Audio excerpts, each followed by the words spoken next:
sebagai aparat penegak hukum yang terdepan, yang bisa mengajak masyarakat untuk tidak menggunakan narkoba, justru menggunakan narkoba. Makanya dengan kebijakan pimpinan Polri saat ini memang harus dihukum berat dan dipecat.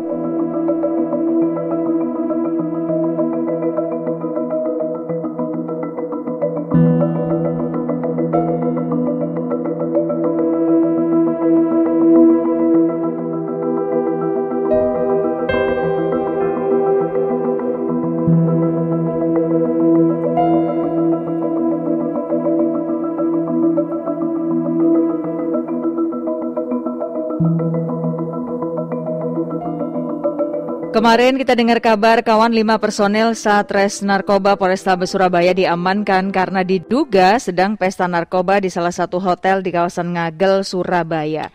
Saya sudah bersama dengan Brigjen Polisi Bahagia Daci. Pak Daci, selamat siang. Iya, selamat sore Mbak. Selamat sore. Apa kabar Pak Daci? Baik.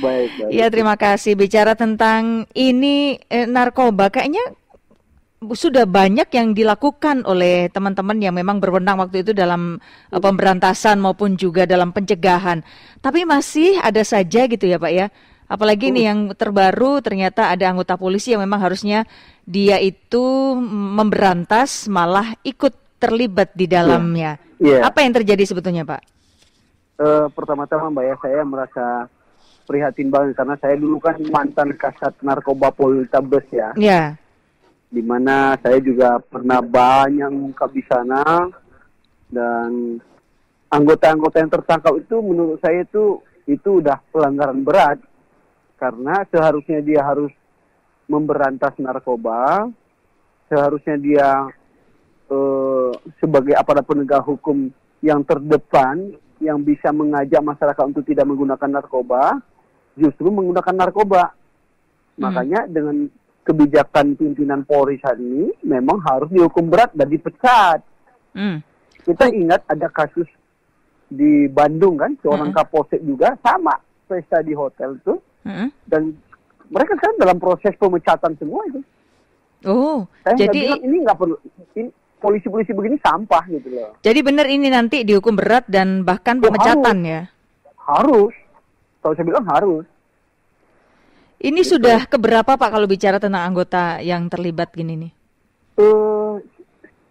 Saya pikir sering sekali ya kita baca di media ya bahwa ada beberapa oknum anggota polisi yang terlibat. Makanya saya bilang, apalagi yang kejadian di Surabaya ini kan udah perwira lagi ya.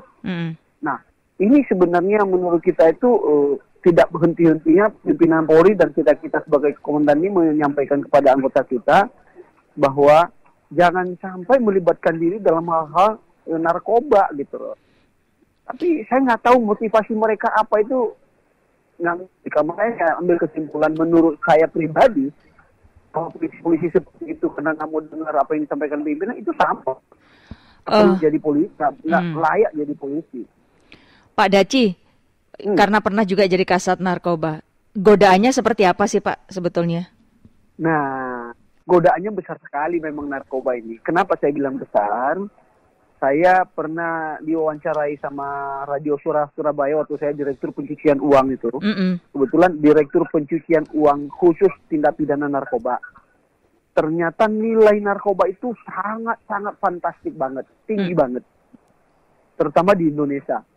Sehingga saat itu disimpulkan mereka para bandar dan jaringan ini sebagai bisnis yang menggiurkan. Karena coba bayangkan 1 kilo saja bisa mencapai 1,5 M. Iya kan? Kenapa? Karena memang membuat orang tergila-gila gitu loh. Karena hanya dengan 1 kilo aja dia bisa melihat uang miliaran misalnya. Nah, ini yang salah satu penyebab kenapa narkoba ini terus berlangsung ada terjadi. Makanya sering saya katakan bahwa pemberantasan narkoba sekarang ini harus disertai dengan pemiskinan para bandar dan para jaringan narkoba itu. Karena kalau dia udah dimiskinkan, maka secara otomatis dia tidak akan bisa berbisnis narkoba lagi. Karena salah satunya modal dia kan uang. Nah itu penyebabnya, karena nilai narkobanya yang cukup tinggi. Oke, jadi di situ nilai uang ya Pak. Tapi yang katanya benar-benar nikmat dan lain sebagainya, itu kalau dari cerita-cerita gimana sih Pak? Itu pemakai. Mitos itu Mbak. Oh mitos. Itu mitos aja. sebenarnya kan narkoba ini kan kalau menurut ilmu kedokteran kan hanya untuk membuat halusinasi kita. Seakan-akan membuat kita percaya diri, pede banget, bahkan dikait-kaitkan dengan masalah-masalah vitalitas misalnya. Itu bohong semua itu. Karena kita terbuai. Jadi saya katakan tadi mitos, hanya bayang-bayang saja gitu loh. Ya kan? Tapi justru merusak saraf-saraf kita gitu. Nah, ini yang harus sebenarnya masyarakat kita harus tahu bahwa narkoba ini sangat-sangat merusak saraf-saraf kita. Makanya kalau di keluarga udah ada satu orang anggota keluarga kita memakai narkoba, dia bisa nyuri di rumah, ngawanya, jual apa adanya mungkin di rumah. Itu terjadi dan itu yang selama ini kita lihat. Pak, yang tadi disertai dengan pemiskinan itu menarik. Apakah ada yang sudah berhasil ya Pak Daci? Saya secara pribadi waktu saya jadi direktur PT PPU hampir 3 tahun tuh banyak sekali yang kita miskinkan. Dan sekarang kita pantau mereka udah kesulitan untuk melakukan kegiatan penjualan narkoba. Memang udah habis gitu. Gimana Pak? Pemiskinannya seperti apa? Kita harus sita seluruh aset-aset dia. Disita seluruh aset? Jadi, harus dimiskinkan benar. Bahkan saya tambahkan lagi kalau bisa, pemerintah kita, orang-orang yang sudah terlibat narkoba, jangan lagi diberi akses untuk bisa berkomunikasi dengan bank. Jangan lagi diberi akses untuk bisa membeli barang-barang yang memang di luar daripada kemampuan dia. Ya kan? Jadi hukuman sosialnya juga harus diberikan gitu loh. Ya kan? Karena bisa jadi saat penyitaan aset-asetnya kan bisa aja ada yang terlewatkan, ya kan? Mungkin dia sembunyikan kan pinter-pinternya mereka. Nah, kita berikan juga hukuman sosial, ya kan? Iya. Oke. Wah, jadi itu tadi nilai ekonomi ternyata memang tetap menjadi alasan ya Pak ya? Tinggi banget Mbak, tinggi banget. Ya. Nah, ini kalau misalnya yang tadi kembali ke anggota atau katakanlah mungkin orang-orang penting gitu ya, apalagi ini polisi yang harusnya memberantas. Apakah kalau misalnya mereka dipecat, dihukum berat dipecat, nanti nggak malah menimbulkan sesudahnya gitu, ya katakanlah malah ingin balik atau ingin tetap meneruskan bisnisnya gitu Pak? Udah pasti ada kejadian seperti itu Mbak. Sudah diproses, dipecat, lalu dia jadi pengedar. Nah, resikonya pasti ketangkap lagi. Bahkan mungkin ada beberapa oknum polisi yang mantan polisi tertembak mati. Ya kan, karena memang sampah saya katakan tadi. Nah, itu Pak, yang tadi tertembak. Apakah dengan hanya sekedar pecat itu sudah dianggap berat atau masih kurang Pak?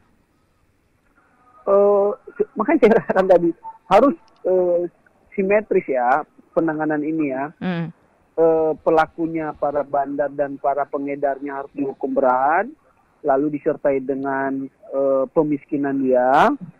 Sedangkan mereka sebagai korbannya, pemakai dan mungkin pecandu harus diobati Mbak. Walaupun tidak 100% mungkin sembuh, tapi harus tanggung jawab kita itu. Pemerintah harus bertanggung jawab terhadap itu. Bahkan sekarang ini sedang dibuat suatu peraturan yang programnya Kapolri baru kita ini, yaitu tentang adanya peraturan Polri nantinya keadilan restorasi. Salah satunya adalah para pecandu dan pengguna narkoba itu nanti tidak lagi dihukum masuk ke dalam penjara, tapi mereka akan direhabilitasi. Karena selama ini kita tahu bahwa di dalam penjara itu paling banyak itu adalah pengguna dan pecandu. Mereka di sana malah sekolah, naik kelas. Dari pengguna pecandu lagi jadi pengedar, direkrut oleh para jaringan tadi. Nah ini mudah-mudahan dalam bulan depan lah. Karena kebetulan saya juga ikut dalam tim perumusan itu. Dan mudah-mudahan bulan depan bisa dirilis oleh Bapak Kapolri lah. Oke. Apakah ini akan jadi sebuah solusi, Pak? Mungkin 100%-nya tidak, Mbak ya. Tapi kita minimal memperkecil jumlah korban-korban yang nantinya akan menjadi naik kelas mereka di dalam LP. Itu dulu. Yang kedua, untuk mengurangi korban-korban daripada para pengedar dan bandar narkoba ini. Karena kalau selama ini kita lakukan dengan Undang-Undang Nomor 35 itu, kan mereka masuk penjara, Mbak. Di sana bukannya sadar, bukan sembuh. Bukan naik kelas, saya katakan tadi. Nah, kebetulan kan saya juga sekarang ini kan menjabat di analisa kebijakan utama di bidang narkoba. Jadi cocok nih. kerjaan kita kan menganalisa bagaimana sebenarnya masalah narkoba yang terjadi di Indonesia. Nah, makanya saya katakan tadi dalam awal pembicaraan saya, anggota-anggota yang terlibat ini sampah, harus dipecat. Ya, harus dipecat.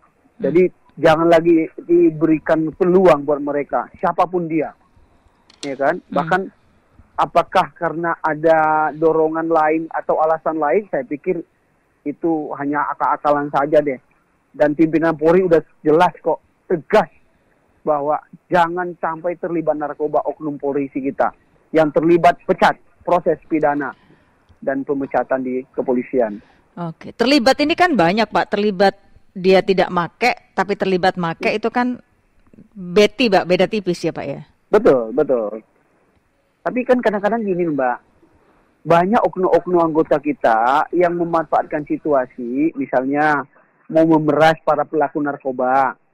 Karena kalau memeras pelaku narkoba ini indikasinya kan begini, Mbak. Si pelaku nggak mungkin lapor kan, pikirannya dia. Kenapa? Karena mungkin udah menggunakan narkoba. Ya kan? Dia seperti yang tadi terilusinasi dia. Oh, halusinasi. Ya kan? Ya kan, halusinasinya udah cukup tinggi. Nah, ini juga oknum-oknum kita banyak kita jumpai kok. Bisa saja kan di Surabaya ini diawali dengan itu gitu loh. Karena kan ini kan lagi didalami oleh Propam. Tapi saya pikir kalau saat ini pasti bisa terungkap lah itu. Ya kan, karena memang saya tahu juga kok itu Eko ini gak nakal kok orangnya. Yang satu di antara yang udah diamankan ya. Iya, satunya kan dia itu. Iya kan? Ya, perwira itu, Pak. Iya, perwira itu ada 2 kan, perwiranya kalau nggak salah kanitnya 2 itu. Oke. Nah, sekali lagi Pak, yang mungkin kalau bicara tentang ya di pikiran atau benak gitu, yang tadi bilang godaannya itu besar. Kadang itu kan nggak paham di masyarakat. Lah ini kan mereka itu harus di bidang narkoba ya, Satreskoba yang harusnya melakukan pemberantasan malah ikut terlibat.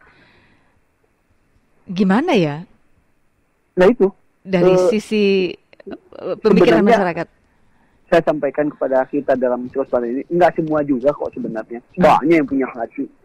Terutama pimpinan-pimpinan Polri sekarang tuh, aduh udah deh, udah banyak lah yang menurut saya itu lebih banyak yang tidak melakukan daripada yang melakukan. Makanya saya bilang yang melakukan ini sampah benar, Mbak. Iya kan? Mungkin kuncinya itu ya sudah diproses saja dan kita nggak boleh lagi tutup-tutupi kayak dulu. Makanya dengan kejadian ini kan bertubi-tubi nih, Mbak. Yeah. Kapolsek Polwan di Bandung, Bandung. Dengan anak buahnya, kemudian ada di beberapa tempat kemarin tuh. Nah, seharusnya kan kejadian Surabaya ini kan menjadi menjadi contoh buat dia gitu loh. Nah, kayak itu menjadi contoh bagi dia, ternyata kan enggak gitu loh. Dia seakan-akan dunia ini milik dia gitu loh. Ya kan? Makanya saya bilang harus hukumannya berat. Itu. Iya. Antara penindakan sama pencegahan itu sebetulnya lebih mudah atau lebih sulit mana sih, Pak? Kalau di sama-sama sulit. Sama-sama sulit. Sama-sama sulit, Mbak. Iya kan? Karena itu tadi di kampung saya itu bilang begini, untuk membuat orang jatuh itu ada 3, 1 harta, tahta, dan wanita. Nah, narkobanya mana ini? Narkobanya kena harta dan mungkin wanita. Atau karena tahta kan jabatan, Mbak. Jadi 3-3-nya ini kena ini. Makanya saya bilang udah deh. Kita nggak, makanya pimpinan Polri juga nggak perlu nutupi lagi kok sekarang. Oke, ya kan? Jadi ini pun nanti akan disampaikan secara lugas ya, Pak. Apalagi Bapak Kapolda kan punya komitmen. Kapolrestabes lagi. Itu kan Wakapolrestabes kan dulu lama di Surabaya itu, sempat jadi Wakapolres di Surabaya Selatan kan. Itu udah, beliau tuh udah dengan dan ini nggak akan dikasih ampun lah. Siapapun dia, anak siapapun dia, ya kan? Karena masyarakat sekarang juga udah tahu semua kok, ya kan? Iya. Nggak polisi ini nggak berhenti lah kalau misalnya 1-2 orang dipecat kok, atau polisi ini nggak ambruk lah istilah saya itu kalau misalnya 1-2 orang oknum ini dipecat, daripada mereka ini kalau dibiarkan lagi di kepolisian itu bisa jadi benalu, bisa jadi sebagai virus gitu loh, seperti virus ini adalah ikut jangan harus dihabisi betul. Ya. Baik, Pak Daji, untuk yang soal aturan baru yang disebut keadilan restorasi tadi, udah sampai di mana tadi? Dana yang notabene-nya ada beberapa syarat-syarat yang sudah disampaikan di situ. Tapi khusus masalah narkoba ini memang menjadi prioritas utama kita lah, karena terlalu banyak korbannya. Coba kemarin Mabes Polri kan rilis itu 2,5 ton loh, Mbak. Betul. Makanya iya, kan? belum genap 2 minggu. Belum genap 2 minggu, Mbak. Malah yang satu kita mati-matian nangkap, yang satu malah pesta. Kan ngece namanya itu. Iya. Oke, baik. Ada pesan buat kita semua, Pak Daci, kaitannya dengan narkoba ini, silahkan. Pesan saya kepada warga masyarakat Jawa Timur khususnya, dan termasuk anggota Polri yang mendengarkan Surabaya ini, tolong jangan sekali-sekali pun untuk menggunakan narkoba ini, baik dalam bentuk apapun alasannya, mau coba-coba mau apa jangan. Karena narkoba ini racun yang akan merusak saraf dan masa depan kita. Itu. Yang kedua, saya mohon kepada seluruh kita, termasuk stakeholder dan orang tua terutama, untuk sering melihat anak-anak kita di rumah kalau udah ada kelainan, ya kan, dia suka keluar malam, kok tidurnya sedikit, kok tahan bener dia begadang. Ini juga perlu, ya kan, dilakukan pengecekan oleh orang tua. Kalau di sekolah guru-guru, ya kan, kalau di gereja atau di masjid-masjid mungkin sering disampaikan oleh para pendeta dan ustadz pada saat hari Jumat, acara-acara Jumatan, acara-acara hari Minggu kebaktian, ini harus disampaikan. Karena kalau kita sama-sama untuk menolak narkoba ini, mau masuk bertonton pun di Indonesia ini, kalau tidak pedulinya, maka nggak akan terpengaruhlah kita. Ya, itu juga akan jadi sampah juga nantinya. Ya kan? Yang berikutnya oknum yang terlibat harus dihukum berat, dipecat. Ya, makanya beberapa oknum kita yang udah tertembak mati di tangan polisi. Jadi polisi tertembak mati di tangan polisi. Itu mungkin pesan-pesan saya. Baik. Dan salam hormat buat seluruh masyarakat Jawa Timur. Saya ucapkan selamat berbuka puasa sebentar lagi dan selamat menjalankan ibadah puasa buat kita yang menontonnya. Terima kasih. Ya Pak, selamat sore. Dan khusus buat teman-teman kita di Suara Surabaya. Terus Suara Surabaya menggaungkan berita ini.